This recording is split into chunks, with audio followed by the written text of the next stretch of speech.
2 Corinthians 10. By the humility and gentleness of Christ, I appeal to you. I, Paul, who am timid when face to face with you, but bold toward you when away.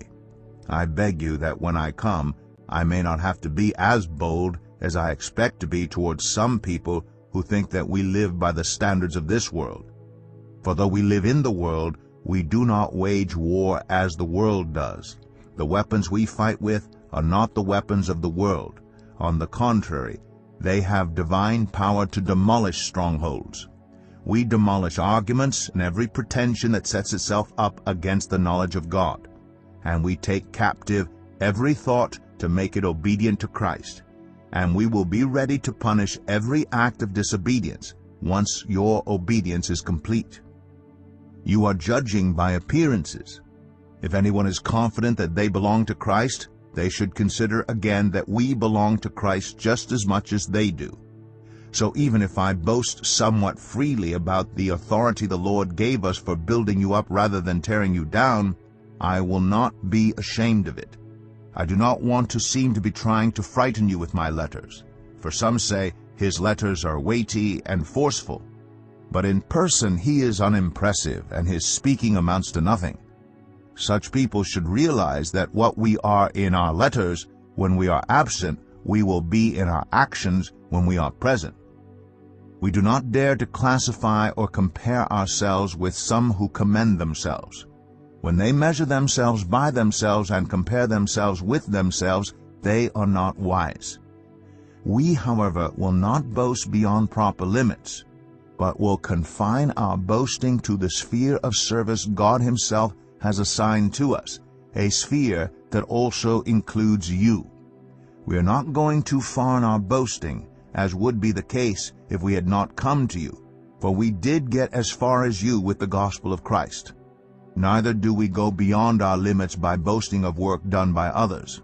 Our hope is that, as your faith continues to grow, our sphere of activity among you will greatly expand, so that we can preach the gospel in the regions beyond you.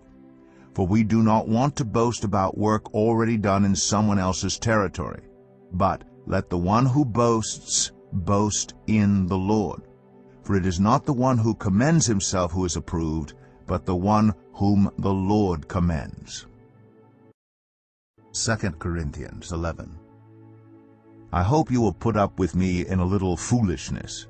Yes, please put up with me. I am jealous for you with a godly jealousy. I promised you to one husband, to Christ, so that I might present you as a pure virgin to Him. But I am afraid that just as Eve was deceived by the serpent's cunning, your minds may somehow be led astray from your sincere and pure devotion to Christ.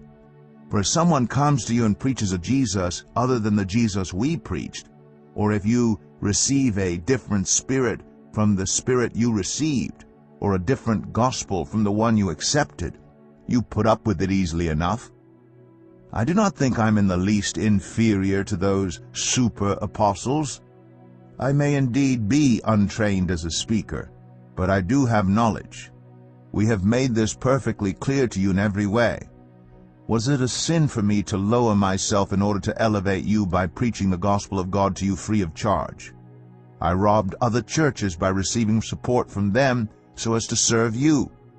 And when I was with you and needed something, I was not a burden to anyone, for the brothers who came from Macedonia supplied what I needed. I have kept myself from being a burden to you in any way and will continue to do so. As surely as the truth of Christ is in me, nobody in the regions of Achaia will stop this boasting of mine. Why? Because I do not love you? God knows I do. And I will keep on doing what I am doing in order to cut the ground from under those who want an opportunity to be considered equal with us in the things they boast about. For such people are false apostles, deceitful workers, masquerading as apostles of Christ. And no wonder, for Satan himself masquerades as an angel of light. It is not surprising, then, if his servants also masquerade as servants of righteousness. Their end will be what their actions deserve.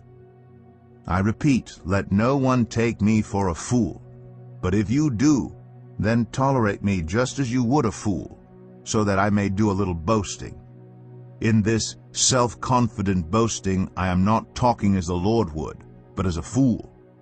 Since many are boasting in the way the world does, I too will boast. You gladly put up with fools since you are so wise.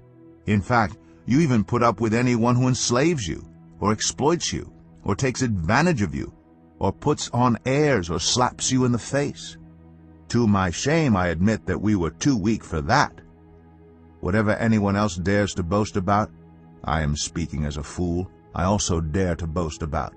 Are they Hebrews? So am I. Are they Israelites? So am I. Are they Abraham's descendants? So am I. Are they servants of Christ? I am out of my mind to talk like this. I am more.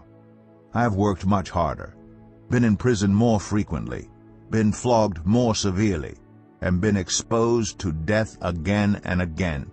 5 times I received from the Jews the 40 lashes minus 1. 3 times I was beaten with rods. Once I was pelted with stones. 3 times I was shipwrecked. I spent a night and a day in the open sea. I have been constantly on the move.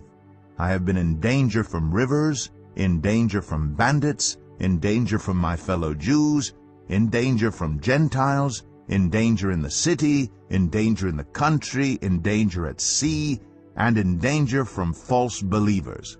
I have labored and toiled, and have often gone without sleep.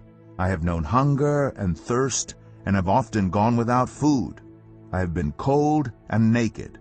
Besides everything else, I face daily the pressure of my concern for all the churches. Who is weak, and I do not feel weak? Who is led into sin, and I do not inwardly burn? If I must boast, I will boast of the things that show my weakness.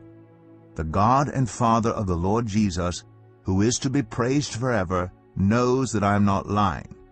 In Damascus, the governor under King Aretas had the city of the Damascenes guarded in order to arrest me. But I was lowered in a basket from a window in the wall and slipped through his hands.